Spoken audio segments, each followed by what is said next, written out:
Ang purpose talaga ng ride natin is una, magkakilala rin tayo.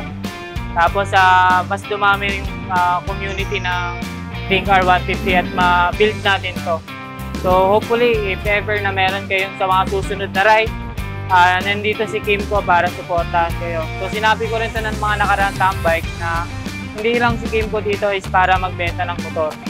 Si Kimco is para mag-build ng community within the community of Think R150. Since makikita nyo, wala pang club si Think, kaya parang di nyo pa alam kung kanino magtatanong, sinong kakausapin.